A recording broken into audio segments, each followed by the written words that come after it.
Baik, hadirin jamaah ngabar rahimakumullah. Selanjutnya kita akan lanjutkan dengan tausiah.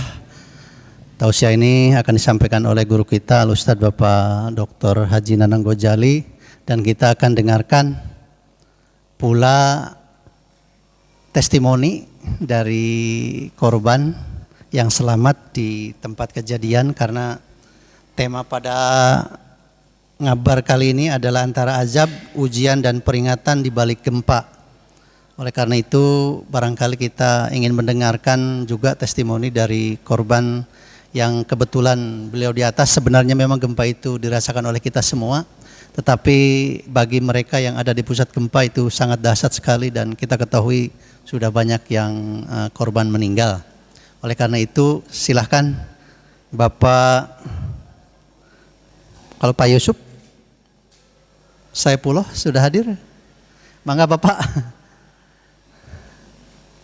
Terus yang kedua Bapak Iwan Jajang, santri Pondok Pesantren Al Mutmainah Sarampat Cugenang, mangga Bapak. Kalau Pak Yusuf Saipullah ini dari Warung Batu, Bapak ya, dari Warung Batu, Desa Mekarsari, Kabupaten Cianjur. Sedangkan yang Ikhwan Jajang ini kebetulan sebenarnya tadi saya sudah ngobrol, beliau ini berasal dari Karawang, baru beberapa bulan mesantren di Al Mutmainah Sarampat Cugenang, dan kebetulan ada gempa. Baik, saya kira kita mulai saja. Saya awali barangkali sebagai pengantar untuk kita semua di dalam pengajian ini, bahwa pada hari Senin tanggal 21 November 2022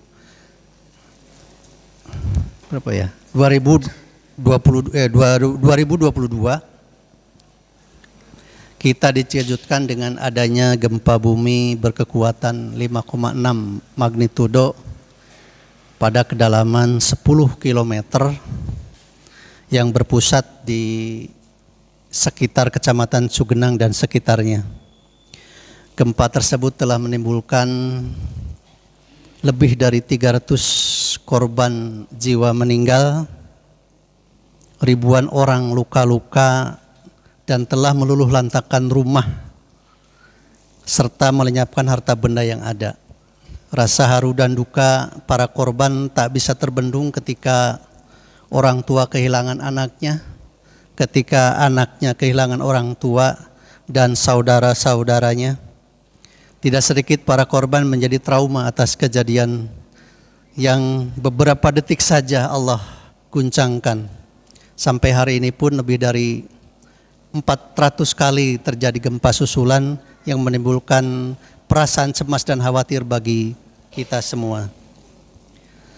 Selanjutnya berdasarkan analisis ilmiah dari BMKB yang telah melakukan penelitian terbaru pasca gempa, itu ternyata ditemukan adanya patahan yang tadinya tidak terdeteksi, sekarang terdeteksi. Jadi ada patahan namanya patahan Cugenang. Nah, BMKG menyarankan ada 9 desa di radius 300 sampai 500 km itu sebenarnya tidak disarankan untuk dihuni lagi. Ya, ada 9 desa dari mulai Ciherang, kemudian Ciputri, termasuk juga Sarampat, Bangunkerta, dan sampai ke Cibulakan. Ya, di sana sebenarnya tidak disarankan lagi. Radius pada titik patahan itu radius 300 sampai 500 meter tidak boleh dihuni lagi, karena siklusnya akan terjadi lagi pada 20 tahun yang akan datang menurut hasil penelitian. Nah, itu memang faktual secara ilmiah, tetapi ada yang lebih penting bagi kita sebagai umat Islam, yaitu bahwa kejadian semua ini adalah kehendak yang Maha Kuasa. Tidak lepas dari itu. Kajian ilmiah itu hanya sebagai referensi aja bagi kita semua, bagaimana cara kita juga menghindari dan mencegah hal itu. Tetapi ini semua kita sebagai umat yang beragama dan beriman kepada Allah Subhanahu wa taala, bahwa semua kejadian itu adalah datangnya dari Allah Subhanahu wa taala. Nah, apakah kejadian gempa ini merupakan azab, atau merupakan ujian, atau merupakan peringatan dan teguran bagi kita. Nah, untuk itu kita akan bahas bersama guru kita, Bapak Ustadz Dr. Haji Nanang Gojali. Untuk itu kepadanya kami persilahkan. Ustadz yang ini aja.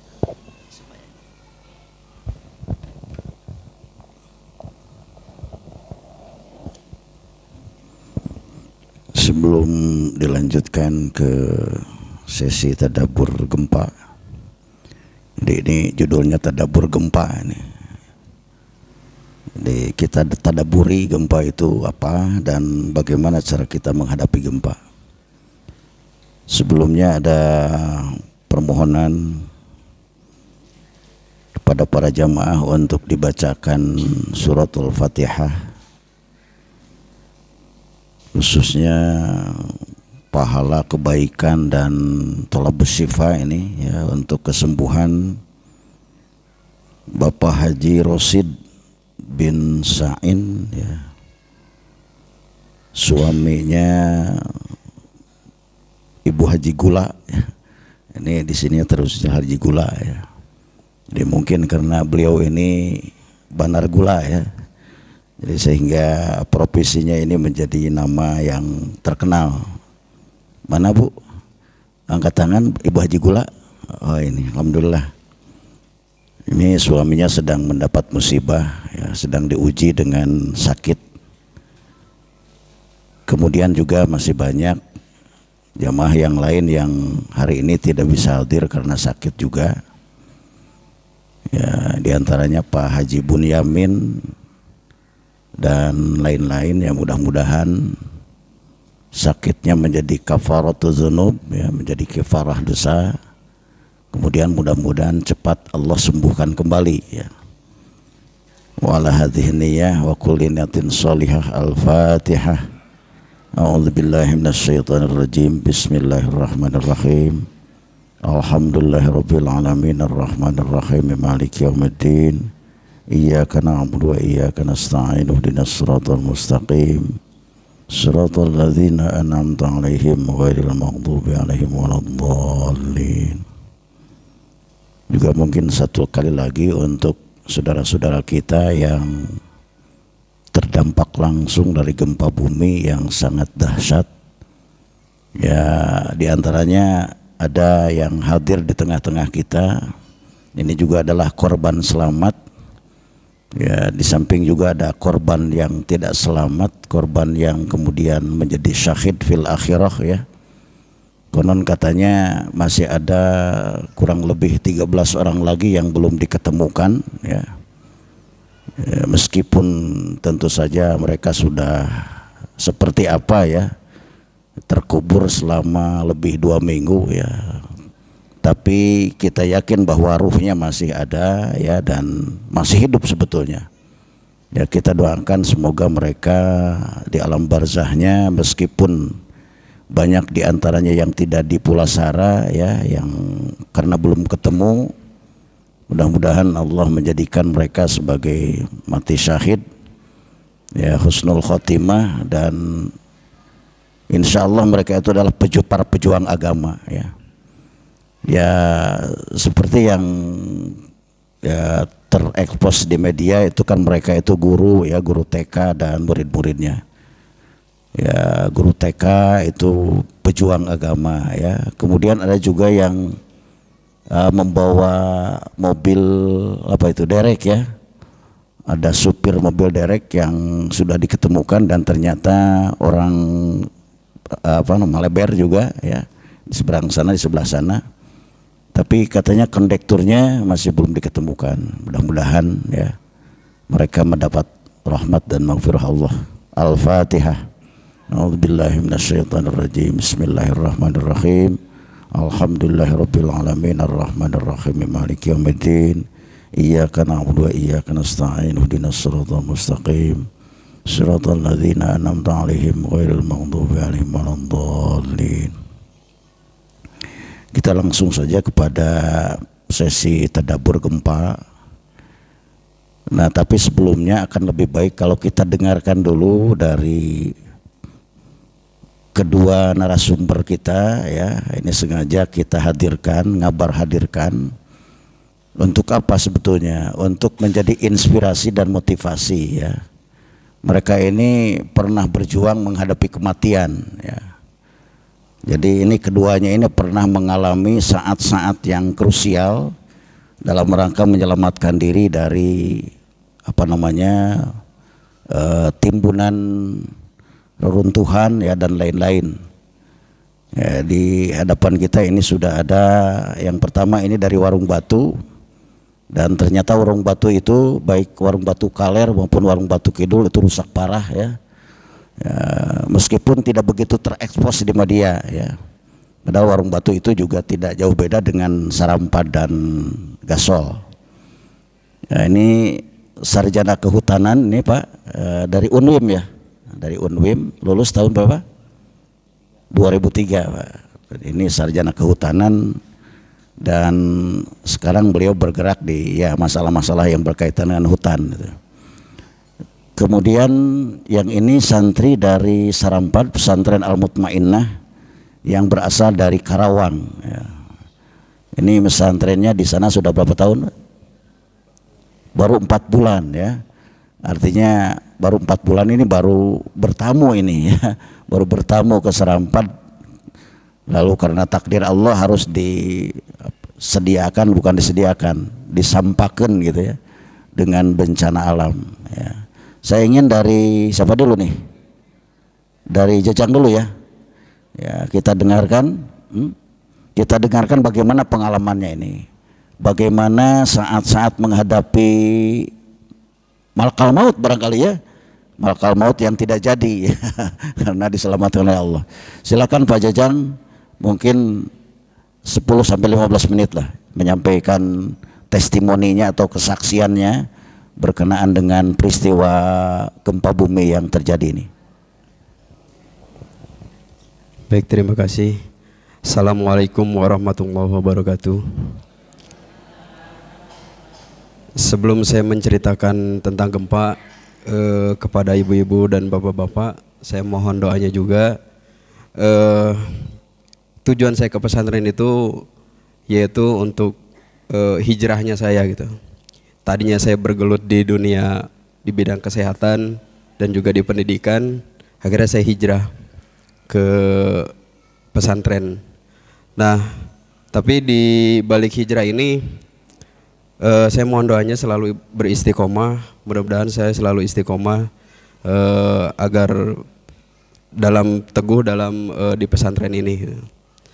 Nah, saya menceritakan detik-detik gempa pada jam 13:05 itu posisi saya masih di makom setelah sholat zuhur, makom di Mama Sepuh. Jam 13:55 di situ perasaan tuh udah nggak enak. Jam 13:05 tuh perasaan makom tuh hawa panas. Pas begitu saya lanjut naik ke kobong lantai 2. Kobong lantai 2 itu di situ ada 8 santri, rekan-rekan saya. Terus juga ada santri yang usianya 12 tahun. Nah itu saya bertiga dalam satu kobong tuh satu kamar, yang lainnya beda kobong lah, beda kamar. Pas suasana kita dalam posisi ngobrol, yang lainnya masih sorogan karena jam-jam 1 itu masih sorogan ke yang lain gitu, masih sorogan kitab.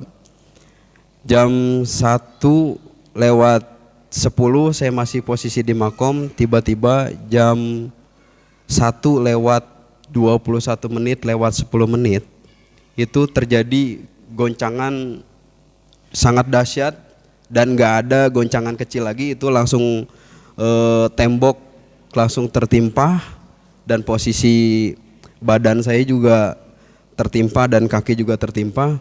Dan saya ingat di situ rekan saya yang usianya masih 12 tahun, Om minta tolong, cuman posisi saya itu udah nggak sadar gitu. Tahu-tahu udah ada di bawah, di lantai bawah. Saya tengok ke kanan itu madrasah yang sebelah kanan itu udah ambruk semua.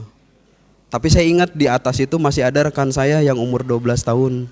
Nah di situ saya ada teman rekan santri juga yang masih jag-jag gitu. Saya bilang masih ada santri di atas, saya bilang. Nah yang lainnya mungkin menyelamatkan diri, saya juga menyelamatkan diri. Cuman yang tertimpa ada 8 santri yang tertimpa korban itu mengalami luka-luka dan patah juga. Dan alhamdulillah santri wanita dan santriatnya nggak ada luka, cuman yang luka-luka ringan dan luka berat itu ada 8 orang. Nah kejadian detik-detik gempa itu sangat dahsyat gitu, sangat dahsyat dan nggak ada goncangan kecil lagi. Itu langsung posisi tertimpa tembok, gitu. Tertimpa tembok. Saya juga alhamdulillah masih diberikan keselamatan, refleks aja badan langsung melindungi kepala, langsung dan tanpa sadarnya saya itu udah ada di lantai bawah. Saya nggak tahu juga kejadian itu dari lantai 2 posisi udah di lantai bawah gitu. Entah saya itu lompat atau gimana saya juga nggak tahu itu. Cuman saya ingat itu kejadian usia anak 12 tahun di atas gitu itu. Dan ada rekan saya itu dari lantai 2 langsung lompat ke lantai bawah, lantai 1 itu langsung lompat dia. Itu yang mengalami patah tulang bagian belakang. Gitu. Mungkin itu aja Pak Ustadz kejadian detik-detik gempa itu. Yang diingat waktu itu apa? Waktu itu yang diingat itu waktu itu saya cuma keingat anak saya aja. Jujur saya tuh udah punya anak Bu, udah punya anak. Saya juga udah berkeluarga, tapi saya kesini tuh hijrah gitu. Ya saya ingat itu anak gitu. Waktu itu saya posisi anak dan orang tua karena saya langsung nyari informasi ini gempa posisinya di mana, takutnya ada kejadian tsunami. Karena posisi rumah saya itu dekat laut gitu. Nah itu yang saya kepikiran dulu. Nah terus setelah saya detik-detik gempa itu 3 hari saya baru bisa dijemput karena posisi jalan juga terblokir kan. Saya tertahan. Nah terus baru bisa dijemput. Dan saya posisi di rumah juga nggak lama. Posisi di rumah itu kurang lebih 4 hari. Karena saya ingat pesantren gitu. Saya ingat pesantren itu masa kejadian seperti ini saya mesti pulang ke rumah gitu. Saya nggak bisa. Saya bilang saya mesti balik lagi gitu. Akhirnya saya balik lagi ke pesantren, nggak lama posisi di rumah. Dan saya mendengar rekan-rekan saya juga yang di pesantren lain, ada salah satu rekan saya juga yang meninggal, waktu itu masih tertimbun bangunan gitu. Nah itu saya sangat shock gitu mendengarnya itu. Nah, mungkin itu aja. Ya mungkin ini peringatan juga buat kita semua dan juga kekuatan saya dalam istiqomah saya. Untuk selalu mungkin di pesantren ini mudah-mudahan sudah menjadi jalan yang maha kuasa. Mudah-mudahan di dalam istiqomah ini saya selalu diteguhkan oleh Allah Subhanahu Wa Taala. Itu kalau saya menganggap bencana ini adalah sebuah peringatan kalau untuk diri pribadi saya. Kalau buat diri pribadi saya ini adalah sebuah peringatan. Peringatannya mungkin masa lalu saya, masa-masa sekolah saya, masa-masa kelam saya, dunia hitam saya mungkin ya. Sehingga saya kerja dengan bergaul dengan seperti rekan-rekan yang lain. Mungkin ini sebuah peringatan buat saya. Peringatannya mungkin sebelum saya itu dijadikan orang yang bersih, saya dikupiak dulu gitu. Mungkin banyak yang kotor gitu. Dan mungkin inilah sebuah musibah tapi Allah memberikan sebuah kenikmatan gitu buat saya, gitu. Itu sih. Ini dampaknya sampai terjadi kerusakan, kematian. Iya, ini kerusakan dan kematian ini mungkin bencana ini adalah teguran buat kita semua mungkin gitu, Pak Ustadz. Agar kita selalu mengingat bahwa di dunia ini nggak ada yang kekal, tidak ada yang abadi dunia ini gitu. Tidak ada yang kita bisa banggakan, baik harta, tahta, bahkan istri yang kita cintai, bahkan anak yang kita cintai. Nggak ada yang kekal gitu.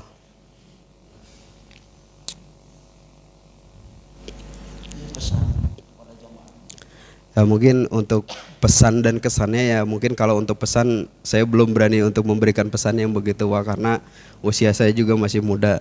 Mungkin pesannya ini cuma satulah, nikmat mana yang kau dustakan. Intinya seperti itu. Nikmat mana yang kita dustakan. Malam kita masih bisa bernapas, paginya kita belum tentu bisa bernapas. Nah mungkin itulah kuncinya lah. Kuncinya nikmat mana yang kita dustakan. Dan juga satu lagi, janganlah kau tumpuk-tumpuk hartamu. Boleh kita menumpuk harta tapi di jalan Allah gitu.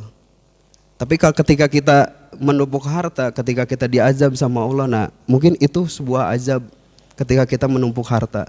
Ya mungkin sama Allah langsung diambrukan, langsung diratakan gitu kan. Nah mungkin seperti itulah. Mungkin situ Ustaz. Terima kasih. Assalamualaikum warahmatullahi wabarakatuh.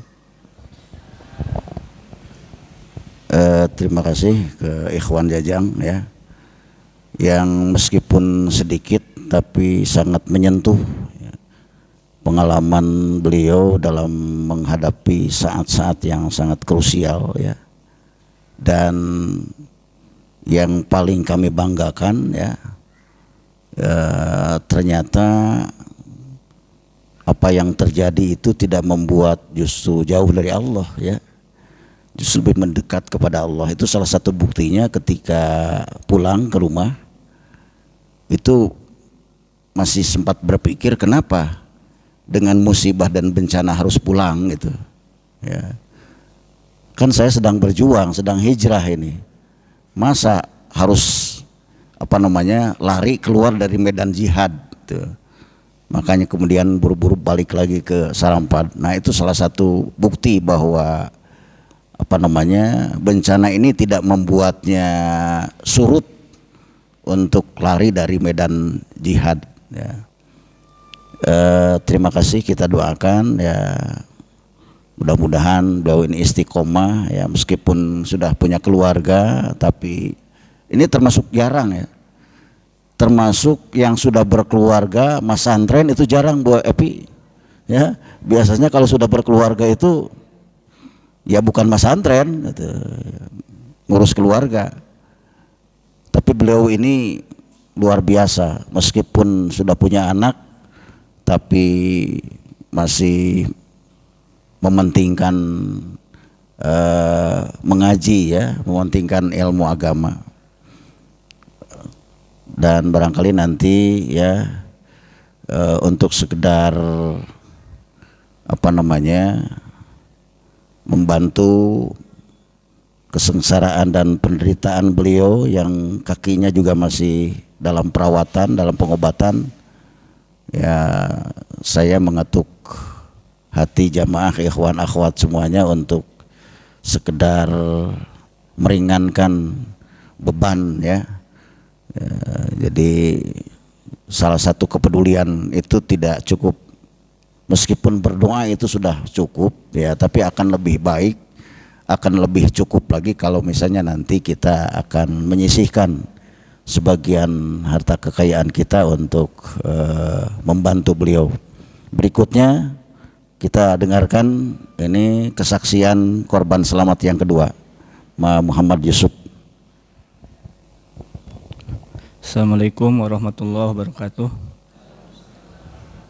Alhamdulillah rabbil alamin, wassalatu ala asrofil anbiya'i wal mursalin.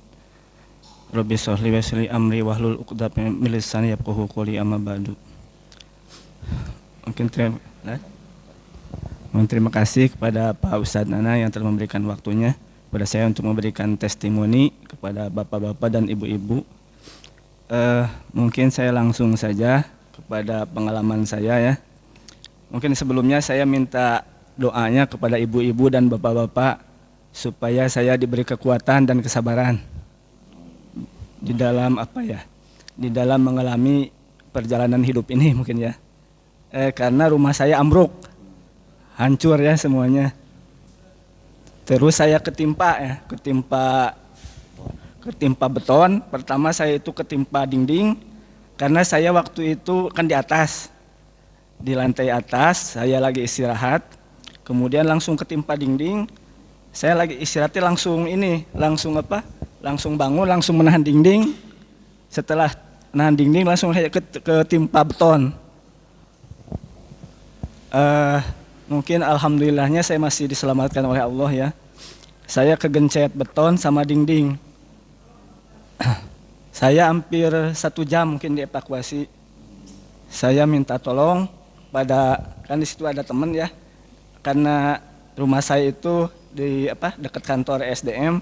Saya ada teman, saya teriak-teriak, ada teman di situ. Kemudian teman-teman itu mencari alat, mencari kayu dan apa, karena ketangga itu ketutup timpahan tembok, jadi nggak bisa masuk. Jadi agak lama gitu muter-muter. Terus masuk jalan itu dapur. Kalau dapur itu udah rata, hancur semuanya. Setelah itu ada 4 orang ya, 4 orang itu dari kantor SDM menolong saya. Ada bawa kayu, cuman diungkit sama kayu itu nggak keangkat karena berat, karena beton itu ya. Kemudian mungkin ada ide dari itu, dia mencari dongkrak. Kemudian pakai dongkrak 2, dongkrak mobil. Alhamdulillah itu agak cepat gitu ya.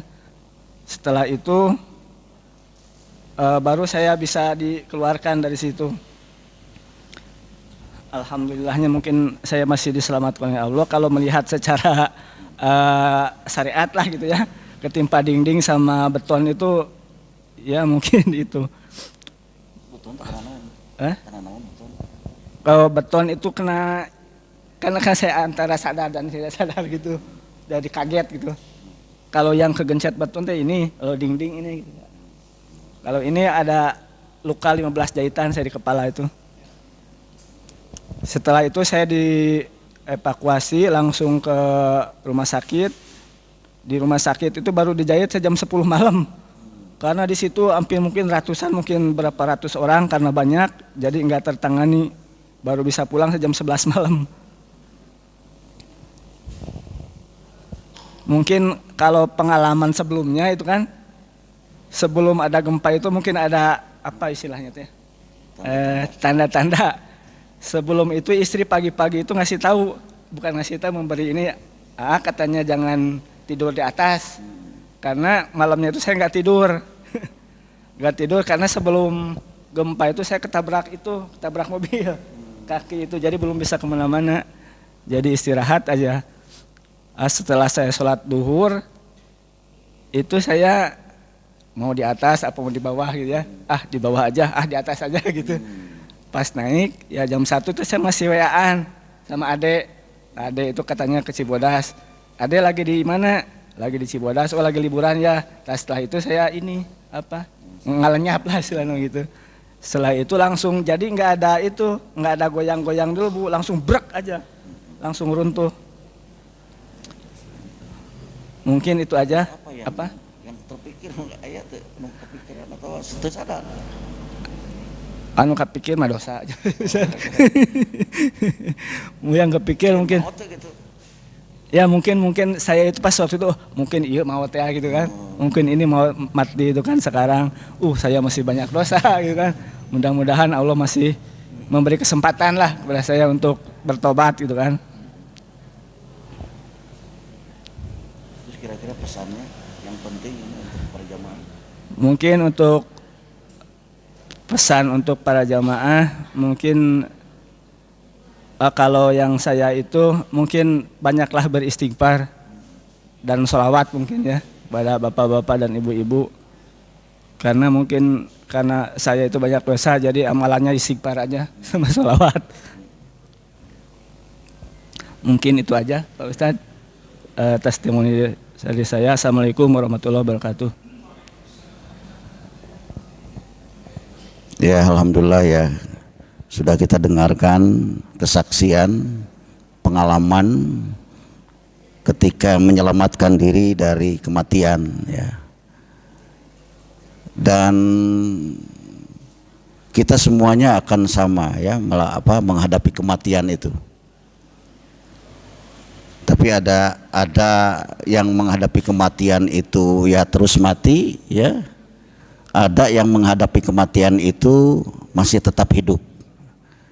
Nah, yang menghadapi kematian yang masih diberi kesempatan hidup adalah beliau ini diantaranya. Ini pernah menghadapi kematian. Dan Pak Ujang sudah mengatakan, sudah menyangka bahwa inilah mati. Mungkin juga Jajang juga begitu ya. Inilah mungkin yang disebut dengan kematian itu. Nah, kita yang tidak mengalami seperti itu juga akan mengalami pengalaman menghadapi kematian yang disebut dengan sakaratul maut ya. Jadi kalau tadi itu bukan sakaratul maut, tapi bagaimana cara menghindari kematian.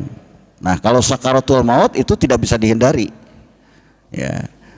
Jadi tidak ada cara bagaimana cara kita menghindari kematian, itu sakaratul maut. Jadi sakaratul maut itu adalah apa namanya, pembukaan ya, muqaddimah dari kematian itu ya. Jadi kematian itu muqaddimahnya adalah sakaratul maut. Sakarat itu artinya bahwa setiap orang akan mengalami sakar, akan mengalami antara sadar dan tidak sadar, akan mengalami apakah saya masih hidup atau sudah meninggal. Tuh orang sakar ya, sakar itu istilah ekstasi ya, istilah orang yang sakar, orang yang apa namanya, mabok. Orang yang mabok itu kan setengah sadar, antara sadar dan tidak sadar. Nah sekarang masuk ke judul Pak ya. Apakah gempa bumi ini azab, ujian, teguran atau peringatan? Saya ingin menggali saja dari pemahaman ibu-ibu, ikhwan, akhwat semuanya. Ini menurut ikhwan, menurut akhwat, gempa bumi yang terjadi di Cianjur ini kira-kira pasnya apa ini? Apakah lebih pas azab, lebih pas ujian, lebih pas teguran, peringatan, atau apa ini? Ya silakan Pak, Ibu.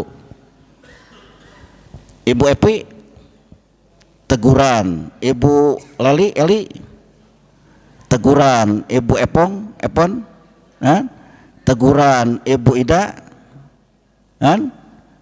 teguran. Ibu Dekur, teguran juga. Ibu Popi, teguran. Nggak ada yang azab ya. Ibu Hajah Umah, ini kira-kira apa? Teguran, azab, ujian, Bu Umah? Siapa yang azab? Barangkali ada yang punya pandangan bahwa ini adalah siksaan dari Allah.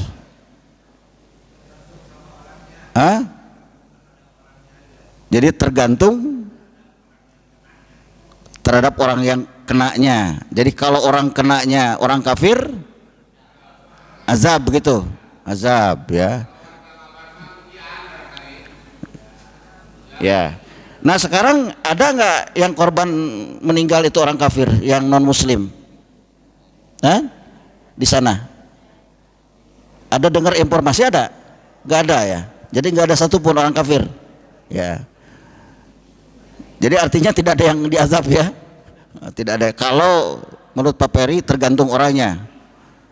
Pak Ustadz Dadai?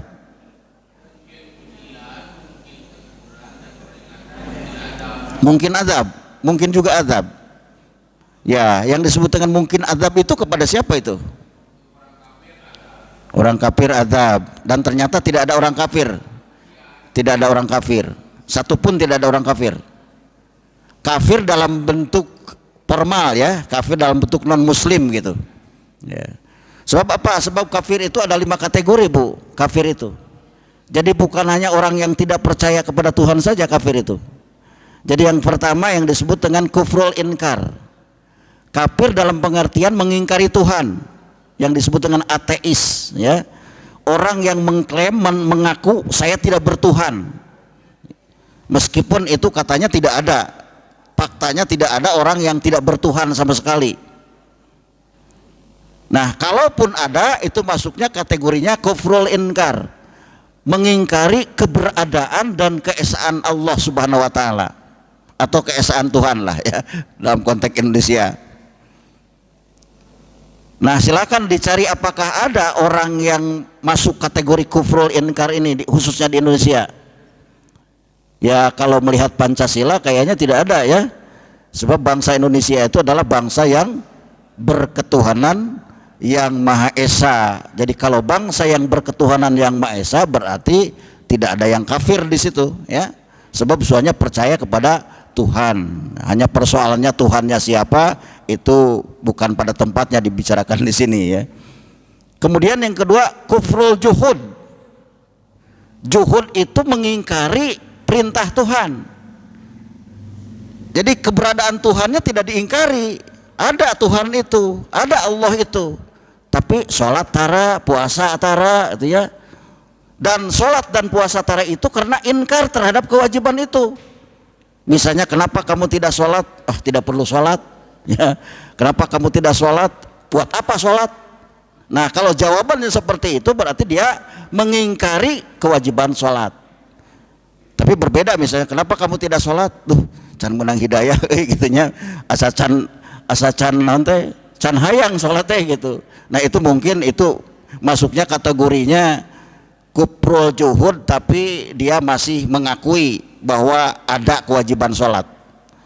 Tapi kalau sampai tidak mengakui kewajiban sholat, itu temannya iblis. Yang kedua itu kufrul juhud, mengingkari perintah Tuhan, mengingkari perintah sholat, mengingkari perintah ngaji, mengingkari perintah zakat. Pokoknya seluruh kewajiban agama itu diingkari atau sebagiannya, ya. Tidak harus semuanya. Ingkar kepada sholat tapi zakat itu misalnya, tetap walaupun hanya satu yang diingkari dianggap semuanya. Nah, kemudian yang ketiga yang disebut dengan kufrul inad. Nah, ada kufrul inad. Kufrul inad itu hatinya tidak kufur, tapi di permukaannya seperti kufur gitu, ya. Ya, kasusnya seperti Abu Thalib lah, ya. Abu Thalib itu tidak mengingkari keberadaan Islam, tidak mengingkari kebenaran Islam yang dibawa oleh Nabi Muhammad, ya. Buktinya malah didorong Nabi Muhammad itu, silakan kalau memang benar kamu yakin bahwa apa yang kamu perjuangkan itu benar, silakan. Itu. Artinya Abu Thalib itu menyetujui. Kalau menyetujui berarti mengakui, kan gitu, keberadaan Islam itu. Tapi karena berbagai faktor sosiologis, ya, karena ada ya mungkin gengsi kesukuan, ya. Ya, karena apa? Karena di lingkungan Quraisy itu kan banyak tokoh-tokoh yang sangat berpengaruh, sehingga untuk mengucapkan la ilaha illallah Muhammad Rasulullah itu dia lidahnya kelu gitu, lidahnya tidak bisa mengatakan itu karena dilingkungi atau dibisiki oleh orang-orang Abu Lahab, Abu Sufyan gitu. Itu kan terjadi pada saat Abu Thalib itu sedang sakaratul maut. Itu yang pertama kali datang menjenguk Abu Thalib itu ada Abu Sufyan, Abu Jahal. Itu kenapa? Apa mendoakan? Bukan mendoakan. Khawatir ini Abu Thalib ini masuk Islam gitu. Makanya terus dijaga. Nah, terus Nabi Muhammad kan di sebelah kiri, mereka di sebelah kanan. Jadi Abu Thalib itu ngaleret kakak tuhu mereka ningali Abu Sufyan yang Abu Jahal, melihat ke sebelah kiri ada keponakan ini Muhammad. Jadi serba bingung itu.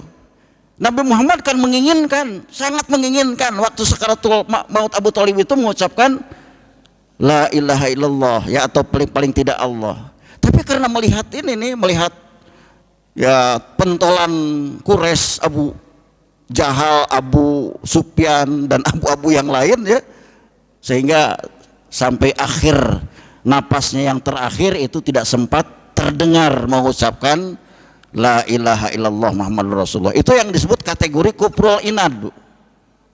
Kufrul inad itu hatinya tidak mengingkari, tapi lidahnya tidak mengatakan, mulutnya tidak berani mengatakan. Mungkin juga Pak Amin sekarang ada banyak yang begitu, percaya kepada Allah tapi karena orang tua, karena pengaruh lingkungan, teman-teman misalnya, ya. Saya sudah percaya, saya juga pernah ngobrol dengan salah seorang itu, saya juga percaya kepada Allah Tuhan Esa katanya. Tapi mungkin belum waktunya katanya, belum waktunya saya bersahadat. Artinya banyak ini orang-orang yang seperti itu, kufrul inad ini. Ya. Nah, kemudian yang keempat, kufrun nifak. Nah kalau nifak sebaliknya, kalau kufrun nifak itu mulutnya mengatakan beriman, hatinya tidak beriman, yang disebut dengan munafik. Nah boleh jadi kita juga muslim tapi ada ciri kemunafikan. Makanya Rasulullah mengatakan ada 3 ya ciri orang munafik itu. Kalau berkata bohong, ya. Kalau berjanji berkhianat, ya. Kalau diberi amanat, ya, mengingkari janji, mengingkari, diberi amanat, berkhianat. Nah, meskipun kita muslim, kalau di dalam diri kita ada salah satu atau bahkan kalau apalagi kalau 3-tiganya, ciri ketiga itu, kita muslimnya muslim munafik, ya. Nah, kemudian yang kelima kufur nikmat. Ya, jadi ada 5 kufur itu. Yang terakhir kufur nikmat, mengingkari nikmat Allah, tidak bersyukur kepada nikmat Allah. Itu juga kufur. Disebut di dalam surah Ibrahim ayat 13. Wa id ta'adzana rabbukum la in syakartum la azidannakum wa la in kafartum inna adzabi lasyadid. Jadi kufur digandengkan dengan syukur, syukur digandengkan dengan kufur. Maksudnya syukur nikmat itu kufur nikmat. Ternyata kufur nikmat juga konsekuensinya azab. Inna azabi lasyadid. Orang yang tidak bersyukur pasti dia akan mendapat siksa. Nah, jadi walaupun misalnya kita tidak mengingkari keberadaan Tuhan, ya mungkin kita sering tidak bersyukur kepada nikmat Allah, kita juga kategorinya kufur nikmat. Tapi di antara kelima kategori itu yang paling berat adalah 2 yang pertama, kufrul inkar dan kufrul juhud, ya. Kufur mengingkari keberadaan Allah dan mengingkari perintah Allah. Itu yang paling berat.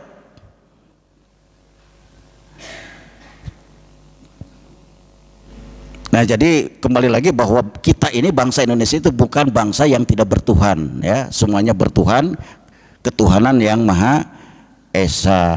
Jadi artinya meskipun di sana tidak ada orang kafir secara ini non muslim, tapi ya karena mereka bangsa Indonesia, yang disebut non muslim juga dianggap berketuhanan yang Maha Esa, kan gitu, ya.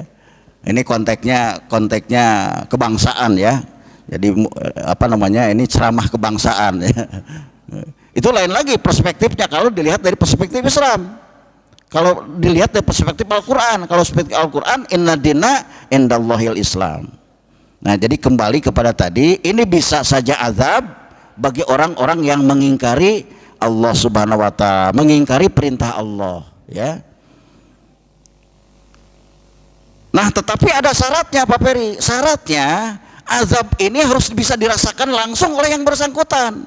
Yang namanya azab itu, ya, harus langsung dirasakan. Misalnya kemarin kan ada ini gara-gara LGBT dan segala macam lah gitunya, dikait-kaitkan gitu. Karena memang katanya di sana itu banyak LGBT juga katanya, ya. Ini perlu dibuktikan secara penelitian, ya, tidak bisa ngomong sembarangan ini. Ya, meskipun dulu kita pernah ngabar di Masjid Al-Istiqomah, ya, di Mangun, dan waktu itu juga kepala desanya ibu siapa itu? Ya, kepala desanya wanita, pernah menyampaikan juga dalam sambutannya bahwa di Mangun ini katanya sudah ada beberapa orang LGBT gitu. Nah, kemudian sekarang dikaitkan, wah gara-gara LGBT ini, ya. Nah, kalau memang itu siksaan terhadap LGBT, ya harus dirasakan oleh mereka, ya. Harus dirasakan langsung oleh mereka. Mungkin saja ada di antara mereka yang tenang-tenang saja, karena ya tentu saja kan yang LGBT itu tidak banyak di tempat, ya, banyak hidupnya di luar. Mungkin pada saat kejadian ya tidak merasakan langsung, dan rumahnya juga mungkin ada yang diselamatkan gitu. Jadi syaratnya azab itu sebetulnya, hakikat azab itu ada di akhirat, Pak Peri. Hakikat azab itu ada di makanya di dalam Al-Quran, Bu, kalau ibu memperhatikan Al-Quran, bahasa siksa itu ada 2 yang menunjukkan siksaan itu. Yang pertama iqab, ya, innallaha syadidul iqab, ya. Kemudian yang kedua azab. Nah, ini para ulama tafsir mengatakan membedakan antara iqab dengan azab. Kalau iqab itu bisa saja terjadi di dunia, itu iqab bukan azab. Tapi kalau azab itu nanti di akhirat. Ya. Kalau iqab ini bisa saja orang yang soleh kena imbasnya dari orang yang tidak soleh. Ya. Kalau misalnya orang solehnya itu diam gitu, orang solehnya tidak pernah bernahi munkar, orang solehnya tidak memberikan nasihat, nah itu tentu saja orang yang soleh juga akan terkena dampaknya. Ya salah satu contoh misalnya di satu kampung ya, banyak LGBT-nya, banyak penjudinya, kemudian kiainya diam saja, tidak pernah memberikan teguran, tidak pernah memberikan ceramah ya, tausiah, tidak pernah menyampaikan bahwa apa namanya dampak dari kejahatan-kejahatan ini gitu. Kemudian ya kalau mereka membiarkan, ketika Allah akan menimpakan fitnah, maka wayahna yang soleh juga harus kebagian. Makanya ada di dalam surah Al-Anfal ya ayat 25, silakan dibaca. A'udzubillahi minasyaitonirrajim, wattaqu fitnatan la tusibannal ladzina zalamu minkum khassah. Kalian harus takut kepada musibah, kepada bencana yang tidak hanya ditimpakan kepada orang yang zalim saja. Ya. Artinya apa? Artinya bahwa orang yang tidak zalim, orang yang soleh itu juga harus bertanggung jawab untuk menyampaikan penjelasan kepada orang-orang yang tidak soleh itu, agar kalau Allah menurunkan siksa itu mereka tidak kebagian. Contoh di dalam sejarah, Nabi Lut celaka nggak? Nabi Lut dilikuasi nggak tanahnya? Nabi Lut tidak. Nabi Nuh selamat tak? Selamat. Jadi tidak kebagian azab. Karena apa? Karena Nabi Lut, para nabi itu berdakwah. Jadi dengan berdakwah itu sudah lepas tanggung jawab. Nah kalau tidak berdakwah sama sekali, itu pasti akan kebagian siksaannya. Ya makanya saya kurang begitu sependapat ya kalau misalnya Mangun ini atau Cugenang ini azab gitu, atau iqab, karena ya mas banyak pesantren, banyak kiai, banyak ajengan di sana itu.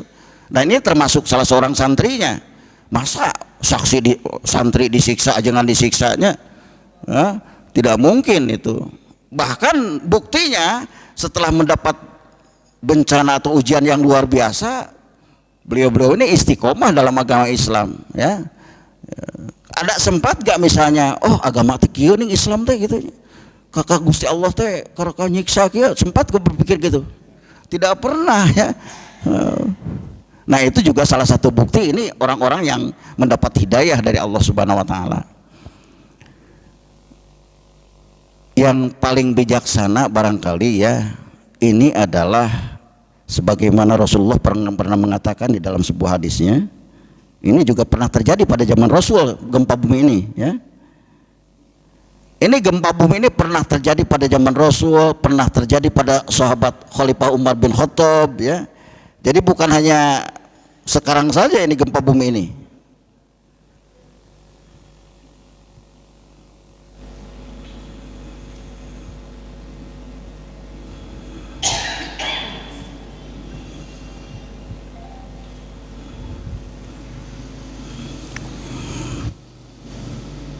Ini ada yang bisa nulis gak di papan tulis supaya ada apa namanya,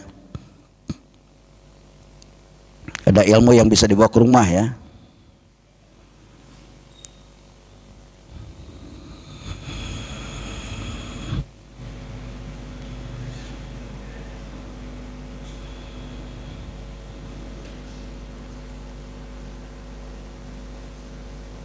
Wa dzakara Ibnu Abid Dunya haditsina. Jadi punten pangagengkeun ya. Aralit pisan ya. Agengkeun. Nah gitu. Gitu.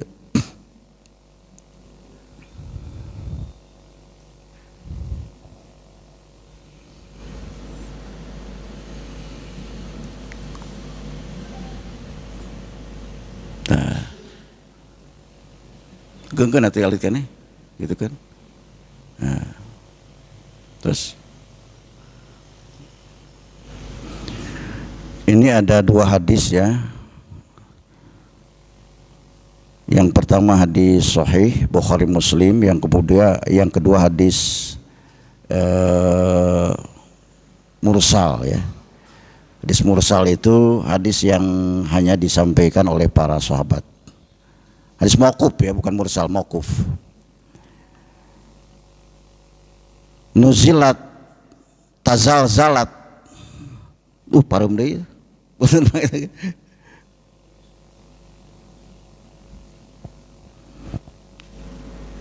Coba dibaca di awal satu.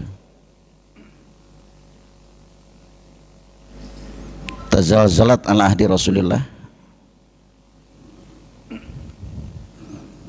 Bismillahirrahmanirrahim. Tazalzalat ala ahdi Rasulillah sallallahu alaihi wasallam fa wada'a yadahu 'alaiha thumma qala askini fa illam ya'na laka ba'du hatta tafata ila ashabihi fa qala inna rabbakum la yasta'tibukum fa'atibuh. Summa tazalzalat bin nasi ala ahdi Umar bil Khattab wa qala ya ayuhan nas. Nah ini innal ardo tazalzalat ala ahdi Rasulillah. Pernah bumi ini berguncang, pernah terjadi gempa bumi pada zaman Rasulullah. Kemudian fawadha'a yadahu 'alaiha. Kemudian Rasulullah meletakkan tangannya di atas tanah ya. Sambil mengatakan askini, diamlah bumi, diamlah bumi itu. Kata Rasulullah itu. Sekarang tidak ada yang begitu ya. Jadi kata Rasulullah, askini, askini, diam bumi, diam, jangan bergoyang, jangan bergoncang. Kemudian fa innahu lam ya'na laka ba'du. Ini belum waktunya. Gitu kata Rasulullah, belum waktunya hancur ini bumi ini. Kemudian summa tafata ila ashabihi. Rasulullah berpaling melihat para sahabatnya. Faqala inna rabbakum la yasta'tibukum fa'atibuh. Kata Rasulullah, wahai para sahabat, Tuhan kamu sedang menegur kalian. Ya. Jadi dengan gempa bumi itu, pada saat itu Rasulullah mengatakan gempa bumi ini adalah teguran untuk kita semuanya. Nah, jadi harus dianggap sebagai teguran, fa'atibuh. Jadi jangan dianggap sebagai siksaan, jangan dianggap sebagai ya apalagi pencoliman Allah ya. Allah itu pasti itu tidak bersikap zolim kepada hambanya ya. Jadi ini kasih sayang Allah sebetulnya. Bahkan ada di dalam ini. Nah ini dari Anas bin Malik. Nah ini ada annahu dakhala ala Aisyah wa rajulun akhar faqala lahar rajul ya ummul mukminin haditsina anil zalzalah. Jadi ada Anas bin Malik bersama dua orang kawannya datang kepada Aisyah dan bertanya, ya ummul mukminin, wahai Aisyah ummul mukminin, haditsina anil zalzalah. Coba ceritakan apa itu gempa itu, gempa bumi itu. Bagaimana itu gempa bumi itu terjadi? Nah, faqalat kata Aisyah, idzastabahuz zina. Yang pertama kalau sudah terjadi, sudah merelelenya perzinahan. Itu kata Aisyah ya. Jadi kalau sudah terjadi perzinahan maka akan terjadi gempa bumi. Wa syarbul khamra, akan terjadi banyak narkoba. Kalau sudah merajalela narkoba maka Allah akan menggempakan bumi ini. Wa darabu bil ma'azib. Wa darabu bil ma'azib ini kesenian ya. Kalau kesenian sudah merajalela, kesenian yang menjauhkan orang dari ingat kepada Allah, ya tentu saja ini akan mendatangkan murka Allah Subhanahu wa taala. Kemudian gharallahu azza wa jalla fi samaihi faqala lil ardi. Kemudian Allah merasa, kalau dalam kita mungkin merasa tidak enak Allah itu ya, merasa tidak enak. Bahkan di dalam diskusi kan Allah itu merasa gregetan ya, melihat manusia sudah banyak yang melanggar aturan, melanggar hukum, melanggar moral itu, Allah itu sudah gregetan, hayang buru-buru dibakan siksa gitu. Nah kemudian faqala lil ardi, kemudian Allah itu mengatakan kepada bumi, tazalzali bihim, gempalah kamu ya, kata Allah ini. Terus fa in tabu wa naza'u, sampai mereka bertobat dan meninggalkan perbuatan-perbuatan tidak baiknya. Kemudian wa illa hadimha alaihim, kalau mereka manusia masih tetap melakukan banyak pelanggaran, hadimha alaihim, hancurkan mereka itu Ini kata hadis kursi ya. Faqala ya ummul mukminin. Kemudian Anas bin Malik bertanya kepada ummul mukminin, a'adzaban lahum, apakah ini adalah siksaan? Ya, kata Anas bin Malik itu. Kemudian Aisyah menjawab, bala, ya, ini adalah siksaan. Tetapi wa mau'izatun wa rahmatun lil mukminin. Tetapi gempa bumi ini adalah peringatan dan rahmat bagi orang-orang mukmin. Ya, jadi bagi kita ini rahmat, ini kasih sayang Allah untuk meningkatkan keimanan dan ketakwaan kita kepada Allah, untuk lebih mendekatkan diri kepada Allah. Ya. Nah, saya beberapa kali turun ke sana, mungkin sudah 10 kali lebih. Ini masih belum ada perubahan, Pak. Ya. Jadi terutama kalau di lingkungan pesantren mungkin sudah berbeda. Kalau di tenda-tenda penampungan masyarakat biasa masih biasa saja gitu. Artinya ketika mendengar azan masih pada ngobrol, apalagi subuh masih pada sarare gitu. Mestinya kan dengan adanya gempa bumi ini mereka lebih giat bagaimana cara mendekatkan diri kepada Allah Subhanahu wa taala. Nah, ini saya juga sempat berkelakar dengan Majelis Ulama. Ini mestinya ada pengajian tuh di sini gitu. Ya, di tempat-tempat penampungan itu ada pengajian. Ada dakwah yang secara langsung mengajak mereka datang ke masjid atau ke tempat-tempat sholat. Ya, saya kemarin tuh 2 usul ke Majelis Ulama itu supaya diadakan Majelis Ulama membuka program trauma healing, dan itu sudah dilaksanakan. Kemudian yang kedua diadakan dakwah mengajak mereka yang ada di penampungan itu ketika waktu sholat berangkat ke masjid atau ke tempat-tempat sholat yang ya sholat darurat, masjid darurat gitu. Ini masih belum belum kelihatan ya, belum kelihatan itu gerakan dan program itu. Nah, kemudian wa mau'izatun wa rahmatun lil mu'min wa nakalan wa adzaban wa suhtun alal kafirin. Sedangkan bagi orang-orang kafir ini kemarahan. Jadi kan kita suka mendengar ya, ini Tuhan sedang murka ya. Itu murkanya itu kepada orang-orang kafir, bukan kepada orang-orang yang beriman. Wa azaban, dan siksaan, wa nakalan. Nakalan itu peringatan ya, atau balasan. Faqala Anas ma sami'tu hadisan ba'da Rasulillah SAW ana asyaddu farhan bihi minni bihadzal hadis. Kata Anas bin Malik, saya tidak pernah mendengar hadis yang saya lebih suka ketimbang hadis ini, katanya, setelah Rasulullah wafat. Jadi ini merupakan dasar ya, ini dasar yang bisa menjadi pegangan buat kita.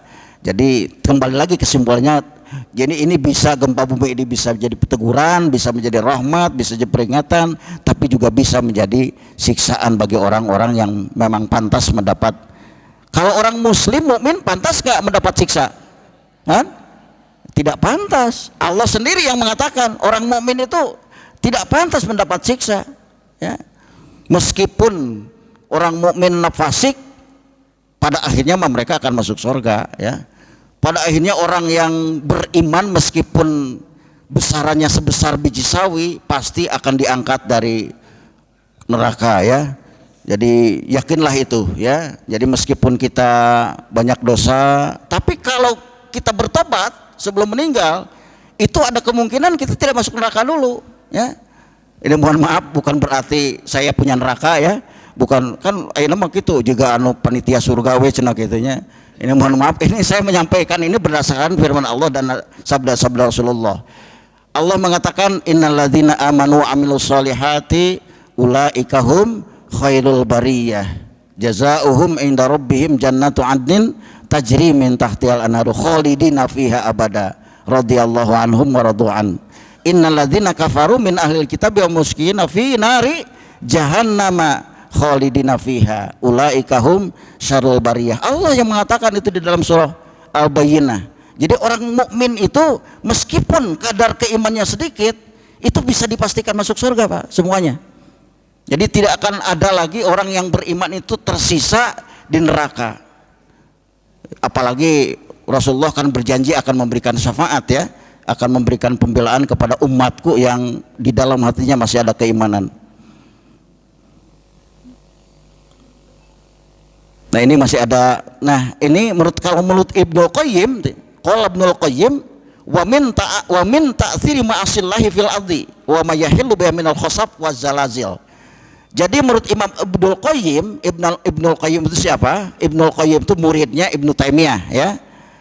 Muridnya Ahmad bin Hambal. Jadi Ahmad bin Hambal itu punya murid yang kemudian menjadi mujaddid, yaitu Ibnu Taimiyah dan Ibnul Qayyim.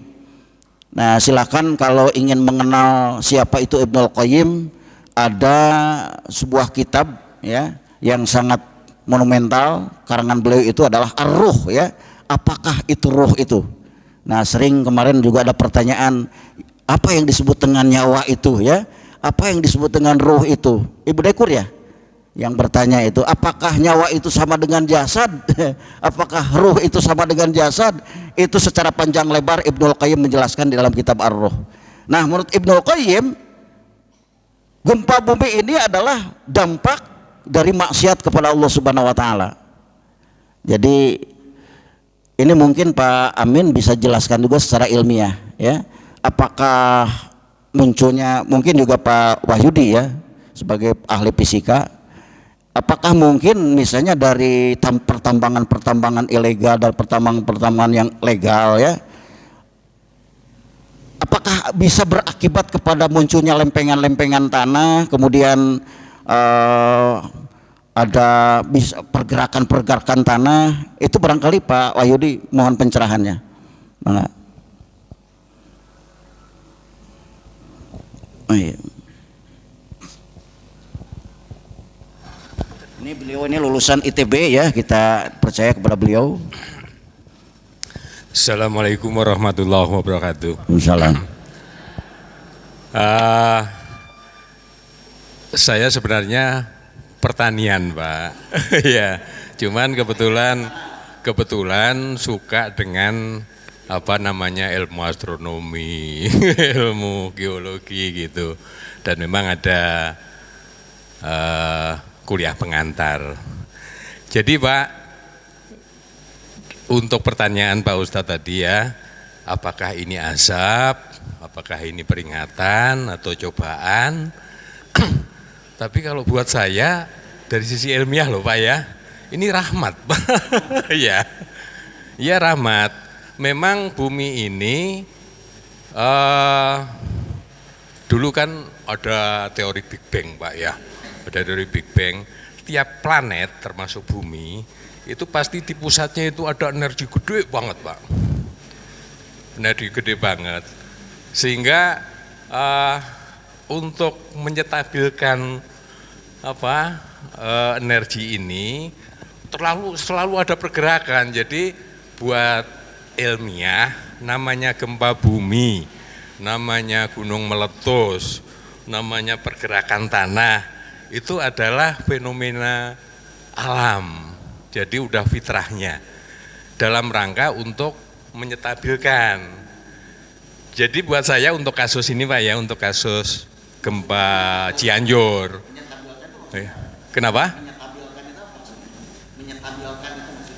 Maksudnya gini Pak, kerak bumi itu disusun oleh lempeng-lempeng Pak, lempeng-lempeng gini.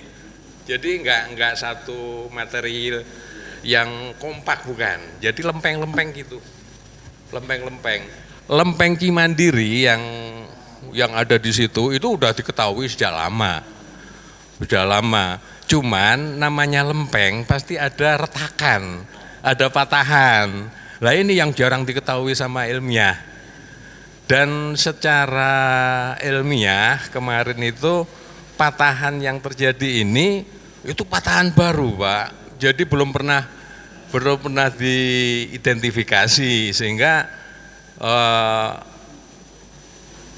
para ahli itu juga kaget. Kenapa tiba-tiba Cianjur ada patahan di Cimandiri gitu. Ternyata namanya begitu diselidikin ternyata memanjang mulai dari Ciherang sampai ke Nagrak. Iya, jadi Maleber jauh Pak, Maleber jauh dari sana. Jadi rahmat yang harus kita syukuri adalah kita jadi tahu Pak, antara Ciherang sampai ke Nagrak itu ada patahan, ada retakan gitu, retakan lempeng. Itu memang rawan. Lah kemarin itu retakannya itu meleset gitu Pak, cekrek gitu. Patahannya meleset sehingga terjadi gempa gede. Kemudian yang namanya gempa susulan itu rahmat Pak. Kalau nggak ada gempa susulan ini bisa jatuh lagi gitu loh. Karena ini udah meleset sehingga nggak stabil kan. Makanya untuk menstabilkan itu, nah ini rahmat Allah juga. Jadi apa ya, sedikit-sedikitnya distabilkan, krek lah, itu namanya gempa susulan. Sehingga stabil lagi, patahannya jadi nyambung lagi gitu. Kalau nggak ada gempa susulan itu malah bahaya, bahaya. Jadi kalau nggak ada gempa susulan, yang kemarin di atas bisa ke bawah gini lagi, jadi gempa besar. Jadi makanya kemarin begitu ada informasi gempa susulan, kita yang sudah tahu ilmiah, jadi alhamdulillah gitu. Jadi bukannya khawatir. Alhamdulillah ada gempa susulan sekian ratus kali. Itu artinya yang kemarin di atas ini mulai ke bawah dikit nyambung lagi. Ya, tapi katanya ada siklusnya 20 tahun tuh gimana Pak? Oh enggak Pak, enggak bisa. Nggak bisa diprediksi Pak, nggak bisa diprediksi. Semua itu tergantung dengan struktur batuannya Pak. Semakin batuannya itu lentur, itu semakin sering. Semakin sering terjadi. Kebetulan yang jadi kalau misalnya ada relokasi besar-besaran itu karena katanya nanti pada saat tertentu akan terjadi lagi, itu tidak bisa diterima ya. Itu kan konon katanya dari sana akan direlokasi ke sebenarnya yang rawan aja Pak. Yang rawan aja dari itu kan udah teridentifikasi Pak. Udah diidentifikasi dari Ciherang sampai ke Nagrak itu garisnya udah identifikasi. Itu lurus linear Pak? Enggak lurus Pak. Ya namanya retakan Pak, nggak mungkin lurus gini. Iya. Kayak retak gitu. Lah itu setengah kilo kiri, setengah kilo kanan itu yang bahaya Pak. Oh, itu setengah kilo. Episentrumnya yang di situ itu. Itu kira-kira bisa diprediksi nggak belok-belokannya kemana saja itu? Bisa ya? Bisa. Enggak, jangan-jangan belok dulu ke Maleber gitu. Oh enggak jauh Pak. Jadi, sudah petakan ya?